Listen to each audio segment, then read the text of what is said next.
I constantly come across videos with thumbnails that look like this. But 24 minutes in, all I learned is that the person who spent hours walking every day feels light and airy. Bunch of because by the end, there's no concrete numbers. There's never anything like, I walked 10,000 steps a day for 30 days and I lost 10 pounds. Or, I spent 3 hours walking every day for a month and lost 15 pounds. Wanna know why? Because just walking more isn't the miracle all of these influencers claim it to be. Because back in 2021, I too walked 10,000 steps a day for an entire year. Wanna know how much I lost? 0. In fact, I gained weight, and I didn't start losing until I added walking in addition to tracking other important fat loss metrics, like how much I ate, how much I lifted, and how much I got off the couch in addition to my 90-minute morning walk. Because if you want a fat loss strategy that works, but you don't want to be bothered tracking any of that other stuff, well,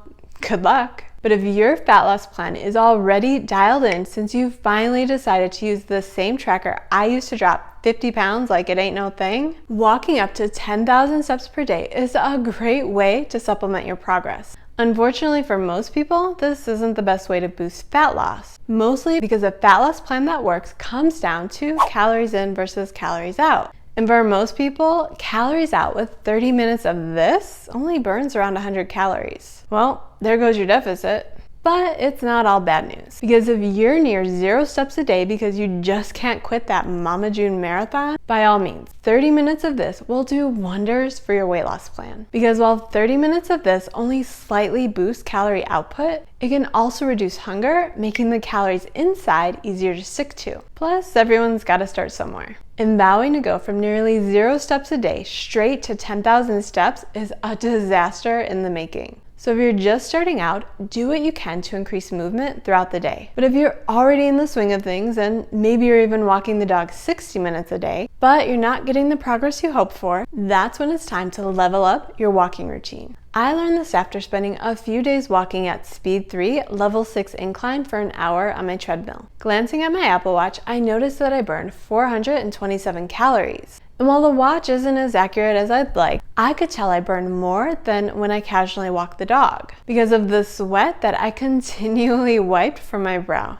And brow is a fancy word, so you know I know what I'm talking about. So the next time Roxy and I went for a casual stroll, I set up my watch so I knew exactly how many calories I burned. The results were less than spectacular, with only 216 calories burned for the entire 60-minute walk. How could that be? But it was. And while walking outdoors with someone you love has its own benefits, I've got goals to reach. And burning a measly 216 calories in 60 minutes, ain't nobody got time for that. That's when I decided that if I wanted my walking plan to work for fat loss, I had to take the same approach to walking as I do for strength training. And that's walking in a progressive overload plan, which I don't even know if that's the proper term here, but let's go with it. Because now that a treadmill speed of 3 with a 6 incline is actually my cool down instead of the number I work up to, my progress has been so much smoother. Because when I walk for 60 minutes at a speed of 3.5 incline 10, well, these days my watch shows me burning 629 calories instead of 216 calories that I burn with a casual morning walk. And for anyone screaming,